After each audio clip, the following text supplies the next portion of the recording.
As Christians, we are called to be fishers of men, to bring people to meet Jesus. And this is a very important reminder of our baptismal calling.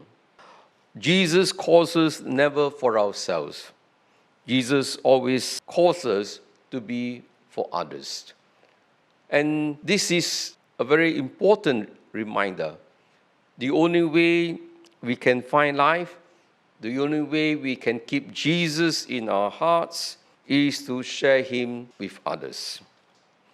When we believe in Jesus, we are made righteous. When we believe in Jesus, we are reconciled to God.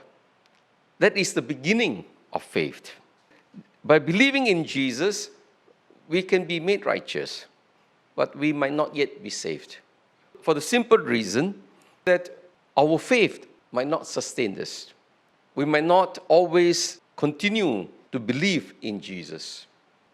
It is when we confess with our lips that we are saved. So confession of faith is a very critical way in which we keep our faith. The only way to keep your faith is to give it away. The only way to stay evangelized is to evangelize others. The day when you stop talking about your faith, the day when you stop sharing your faith, you will eventually forget about your faith. You will eventually lose passion for your faith. When we fall in love with someone, when we love something, when we are interested in something, we want to talk about it. The more we talk about it, the more convicted we become. The more we are in touch with what is happening in our life. So the day when we stop talking about someone that we love, it means to say the relationship has become stale. So it's very important to keep on reliving our relationships.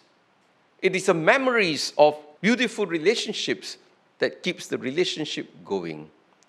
So too, when it comes to the question of faith, it is when we confess with our lips about Jesus, then that faith will grow. Who should we share the gospel with? We must recognize the possibility that there is someone that we have met or someone around us waiting to hear the call of Christ. We never know. Sometimes we do not know how the Lord is making use of us. Something that we have said, something that we have shared could have touched the lives of people. There are many people, even professional people, and I believe there are many professional people, influential people, they deeply want to encounter God, but no one is telling them about Jesus. No one is sharing their faith, their encounter with the Lord with them. And that is why they could not hear the call. They need a messenger. And the messenger, therefore, is the one who brings the good news. And this good news that we bring, most of the time, again, it is sometimes ironical that we share the good news with strangers or with people that we do not know. But with our own loved ones. So strange. We can share many things with a person, but when it comes to faith, we feel that we are not ready to share our faith. What reason? Perhaps we feel that they might reject us. We feel that they might not be so open. They might look at us and say, "You hypocrite, you talk about Jesus, your life is anything else than Jesus." So we feel discouraged and we dare not share our faith. Then perhaps we should pray how to bring that message to our loved ones without feeling judged.